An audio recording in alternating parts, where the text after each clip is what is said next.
Good morning and very warm welcome to everyone. Our topic is water pollution. पानी का प्रदूषण. Water pollution क्या है?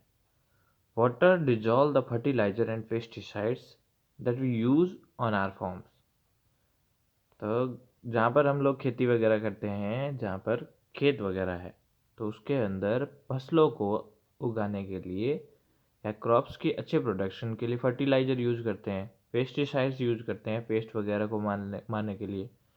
तो ये जो पेस्टिसाइड्स और फर्टिलाइजर्स केमिकल हैं, ये पानी के अंदर डिजोल्व होते हैं. So some percentage of the substance are wash into the water bodies. तो ये कुछ पार्ट हमेशा ही वाटर के साथ में चले जाते हैं, रहते हैं. Sewage from our towns and cities and the waste from factories are also dumped into the rivers और लेक्स. हमारे शहरों के अंदर से जो सीवेज है, गंदा पानी है, और फैक्ट्री के अंदर निकलने वाला वेस्ट है, उन सभी को ले जाके पानी के अंदर जो रिवर्स है या नदियां हैं या झीलें हैं, उनके अंदर गिरा दिया जाता है. Specific industries also use water for cooling in various operation and later return this hot water to water bodies. और कई ऐसी इंडस्ट्रीज हैं जो वाटर को कहाँ यूज करती है? ठंडा करने के लिए. जैसे कि हमारा न्यूक्लियर पावर प्लांट है, तो न्यूक्लियर पावर प्लांट को बहुत ज़्यादा ठंडे पानी की ज़रूरत रहती है, क्योंकि न्यूक्लियर पावर प्लांट के अंदर इलेक्ट्रिसिटी को प्रोड्यूस करता है, तो बहुत ज़्यादा हीट जनरेट होती है, बहुत ज़्यादा गर्मी पैदा होती है. तो उस ठंडा करने के लिए पानी की ज़रूरत होती है. इससे पानी बहुत गर्म हो जाता है और उसी हॉट वाटर को वापस से कहाँ छोड़ दिया जाता है? समुद्र में, जहाँ से उसको पानी को लाया गया है, या फिर लेक या रिवर के अंदर. तो इससे क्या होगा? उनके अंदर, समुद्र के अंदर रहने वाले जीव मर जाएंगे. Another manner in which the temperature of the water in rivers can be affected is when water is released from dam. Water का टेम्परेचर इसके अलावा कब अफेक्ट होता है? जब कहीं पर डैम बनाया हुआ है और काफ़ी दिनों से पानी वहाँ पर कलेक्टेड है, उस पानी को वहाँ से छोड़ दिया, तब पानी जब एक जगह से दूसरी जगह मूव कर रहा है तो वो ठंडा हो जाएगा. The water inside the deep reservoir would be colder than the water at the surface which gets heated by the sun.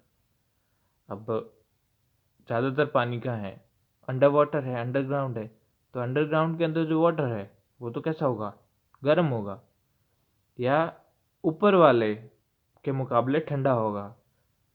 जो सरफेस के ऊपर वाटर है वो हर वक्त क्या रहेगा? सन की एनर्जी के अंदर आके वो गर्म होता रहेगा, और अंडर वाटर उससे ठंडा रहेगा. All this can affect the life forms that are found in these water bodies in various ways. तो ये सब इफेक्ट है. तो उनसे क्या प्रभावित होती है? इन समुद्र के अंदर, पानी के अंदर रहने वाली जो अलग अलग जीव जंतु है, अलग अलग जानवर वगैरह हैं, उनकी लाइफ डिस्टर्ब हो जाती है. It can encourage the growth of some life forms and harm some other life forms. तो इससे कुछ ऐसी लाइफ है जो ऐसे बदलते मौसम के अंदर जिंदा रह सकती हो, तो वो तो नई नई ग्रोथ करती हैं, लेकिन दूसरी जो पहले से मौजूद लाइफ फॉर्म्स हैं वो बर्बाद हो जाती है. This affect the balance between various organisms which have had been established in that system. तो इसकी वजह से जो बार बार चेंजेज है, तो ये क्या करता है? बहुत सारे ऑर्गेनिज्म को अफेक्ट करता है, जिन्होंने अपने लाइफ का एक सिस्टम एस्टेब्लिश किया रखा होता है. So we use the term water pollution to cover the following effect. तो इन इफेक्ट को हम किस तरह से समझ सकते हैं? वाटर पॉल्यूशन के कुछ तथ्यों के बेस पे. Addition of undesirable substance to water bodies. जब किसी पानी के अंदर अनडिजायरेबल सब्सटेंस को, लेट्रिन, वेस्ट, ये सब डाल देते हैं, तो क्या होगा? पॉल्यूशन होगा. These substances could be the fertiliser and the pesticide used in farming, or they could be poisonous substances like mercury, salt, which are used by the paper industry. These could also be disease causing organisms like the bacteria which cause cholera. तो ये undesirable substance कौन कौन से हो सकते हैं? Fertilisers हो सकते हैं, पेस्टिसाइड जो कि कहाँ पर यूज होता है? फार्मिंग के अंदर, या फिर इंडस्ट्रीज से निकलने वाले मर्क्यूरिक सॉल्ट है, ये पॉइजनस सब्सटेंस जो जहरीले पदार्थ हैं वो, जो कि पेपर इंडस्ट्री से निकलते हैं। और इसके अलावा या तो फिर कुछ डिजीज कॉजिंग माइक्रो ऑर्गेनिज्म हो सकते हैं, जैसे कोलेरा वगैरह। ठीक है। The removal of desirable substance from water bodies, dissolved oxygen is used by the animal and plant that live in water. Any change that reduces the amount of the dissolved oxygen would adversely affect these aquatic animals. Other nutrients could also be depleted from the water bodies. देखो, हमने गंदा और अच्छा पानी दोनों पहले mix कर दिया, जो भी गंदगी थी। फिर गंदगी को हटाने के लिए जो प्रोसेस है, उस प्रोसेस के अंदर गंदगी जब हटाते हैं तो उसके अंदर, पानी के अंदर जो डिजॉल्व ऑक्सीजन है, वो डिजॉल्व ऑक्सीजन भी बाहर निकल जाती है। उसके अंदर जो मौजूद कुछ और नए, जो हमारे शरीर के लिए और दूसरों के बॉडी के लिए ज़रूरी तत्व होते हैं, मेटल्स वगैरह या एलिमेंट्स, तो वो सभी भी बाहर निकल जाते हैं। अ चेंजेज इन टेम्परेचर, अब टेम्परेचर जब बदलता है, aquatic organism are use to a certain range of temperature in the water body where they live, and a sudden marked change in the temperature would be dangerous for them और affect their breeding. देखो, समुद्र के अंदर या water के अंदर जो organism रहते हैं वो एक सर्टेन फिक्स रेंज के अंदर, टेम्परेचर के फिक्स रेंज में रहता है। जब टेम्परेचर बढ़ जाता है बहुत ज़्यादा, तो उनकी लाइफ फिर अफेक्ट होती है, उनके लिए अंडे देना, नई ब्रीडिंग्स मुश्किल हो जाती हैं। The eggs and lava of various animals are particularly susceptible to temperature change. तो टेम्परेचर चेंज की वजह से उनके जो लार्वा या फिर एग्स हैं वो खराब हो जाते हैं। Mineral riches in the soil, soil के अंदर, मिट्टी के अंदर मौजूद बहुत सारे minerals. Soil is an important resource that decides the diversity of life in an area. But what is the soil and how it is formed? Soil बहुत ही महत्वपूर्ण होती है ना, ऐसा रिसोर्स है जो किसी इलाके के अंदर अलग अलग जीवों की डाइवर्सिटी को पैदा करती है। अलग अलग जीवों की डाइवर्सिटी किस वजह से होगी? सॉइल की वजह से होगी, क्योंकि सॉइल के अंदर उनको पोषित करने के लिए, उनको खाना खिलाने के लिए हर एक रिसोर्सेज मौजूद होंगे। लेकिन ये सॉइल बननी कैसे है? The outermost layer of earth is called the crust, and the mineral found in this layer supply a variety of nutrient to life forms. तो जो अर्थ की आउटरमोस्ट लेयर है, जिनको हम लोग क्रस्ट बोलते हैं प्यार से, वो उसके अंदर बहुत सारे ऐसे मिनरल्स मौजूद हैं जो अलग अलग लाइफ फॉर्म्स को, अलग अलग जीव जंतुओं को उनके ज़रूरत के मुताबिक मिनरल्स या न्यूट्रिएंट्स प्रोवाइड करवाता है।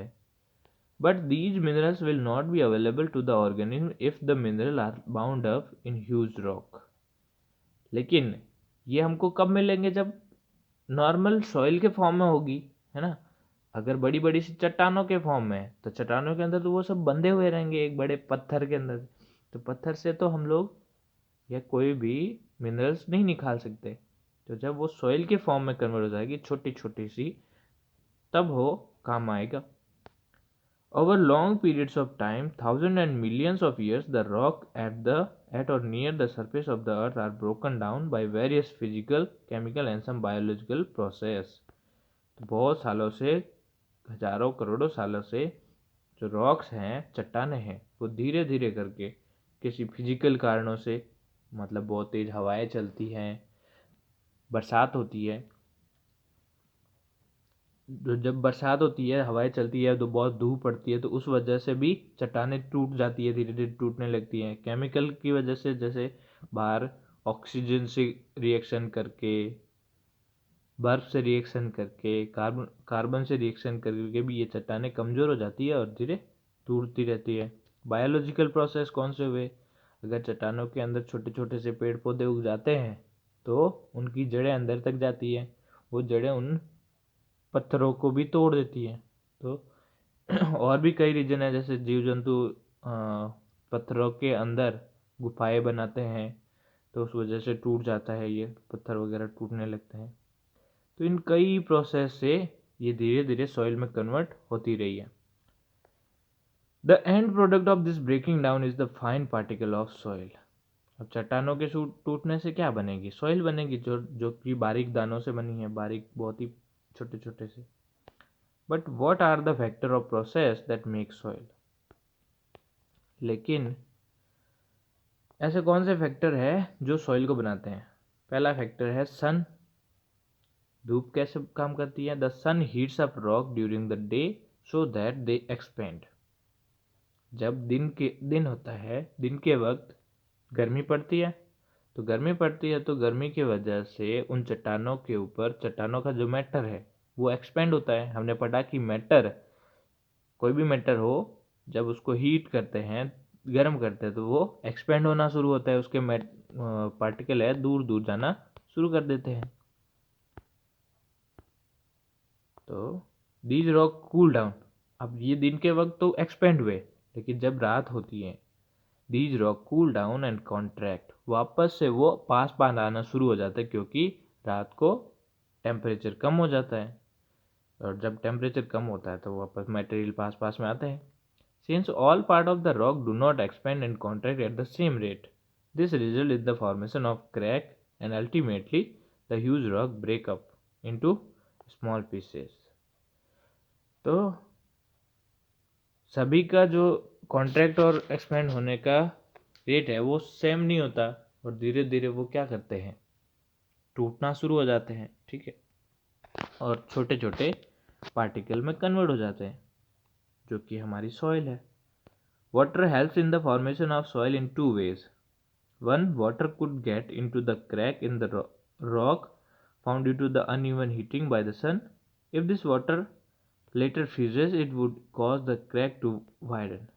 देखो, जब बरसात होती है तो चट्टानों के ऊपर छोटे छोटे जो क्रैक्स हैं उनके अंदर पानी चला जाता है, और जब वापस से सर्दियाँ आती है या पर जहाँ पर टेम्परेचर कम होता है, तो वाटर, उसके अंदर मौजूद वाटर फ्रीज हो जाता है। जब वो फ्रीज हो जाता है तो वाटर हमेशा फ्रीज होते वक्त एक्सपेंड करता है, तो जिसकी वजह से वो क्रैक को मोटा कर देता है, उन क्रैक को बढ़ा देता है, और कभी कभार टूट जाती हैं चट्टानें। Can you think why this should be so? To flowing, ये किस वजह से होता है? Flowing water wears away even hard rock over long period of time. दूसरा देखो, एक तो फ्रीज होने की वजह से, दूसरा जब पानी चलता है, फास्ट चलता है, तो वो भी क्या करेगा? Fast flowing of water often carries big and small particle of rock downstream. तो जब पानी किसी चट्टान के ऊपर से चलता है तो वो अपने साथ साथ छोटे छोटे पार्टिकल को, और ऊपर से चट्टान के पार्टिकल को दूर भाग के लेके चला जाता है। These rock rub against other rock and the resultant abrasion cause the rock to wear down into smaller and smaller particle. जब ये छोटे छोटे से पार्टिकल पानी के साथ में चलते हैं, तो जब वो रॉक के ऊपर चलते हैं तो दूसरी रॉक के चट्टानों को भी वो उनको तोड़ते हुए चलते हैं, साथ साथ में रगड़ते हुए। The water then take these particles along with it and deposit it further down its path. Soil is thus found in the places far away from its parent rock. तो इस तरह से पानी उसको बहुत दूर तक ले जाता है और सॉइल में कन्वर्ट कर देता है। इसी वजह से जो चट्टानें हैं, चट्टानों से बहुत दूर तक होती है सॉइल। फिर wind in process similar to the way in which water rubs against rock and wears them down, strong wind also erode rock down. तो जैसे पानी चलते वक्त अपने साथ छोटे छोटे कंकड़ की वजह से चट्टानों को बहा के ले जाता है, वैसे ही हवा भी क्या करती है, जब तेज हवाएं होती है तो अपने साथ छोटे छोटे धूल के पार्टिकल को उनके ऊपर तेजी से ले जाती है, तो वो फिर उनको तोड़ते चले जाते हैं। The wind also carried sand from one place to other like water drop. जैसे वाटर करता है वैसे ही विंड भी अपने साथ साथ में छोटे छोटे पार्टिकल, सैंड के पार्टिकल को अपने साथ में उड़ा के लेके चलती है। Living organism also influence the formation of soil. The lichen that we read about earlier also grows on the surface of rock. तो लिविंग बींग्स भी इस तरह से इन्फ्लुएंस करते हैं सॉइल को फॉर्मेशन करने में। जैसे लाइकन है वो रॉक के सरफेस के ऊपर भी पैदा हो जाते हैं lichen. While growing they release certain substances that cause the rock surface to powder down and form a thin layer of soil.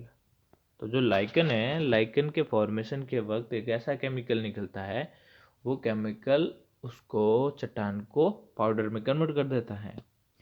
Other small plants like moss are able to grow to the surface now and they on the surface now and they cause the rock to break up further। और ये जो दूसरे भी छोटे छोटे से plants वगैरह हैं, मॉस वगैरह हैं, तो वो भी चट्टान के ऊपर ही उग जाते हैं चट्टानों के अंदर से और फिर उनको तोड़ते चले जाते हैं। The root of the big tree sometimes go into crack in the rock and the root grow bigger, the crack is force bigger. तो जब बड़े बड़े पेड़ पौधों की जो जड़ें हैं अंदर की तरफ जाती है तो वो क्रैक कर देती हैं, रॉक को क्रैक कर देती हैं। और जैसे जैसे ज़्यादा बड़ी रूट्स होगी तो क्रैक भी ज़्यादा होगा और उसके ऊपर, रॉक के ऊपर फोर्स भी ज़्यादा लगेगा। तो इस तरह से वो चट्टानें टूटती रहती हैं और सॉइल में कन्वर्ट होनी शुरू हो जाती हैं। यहीं तक पढ़ेंगे, कल देखेंगे आगे। Thank you all.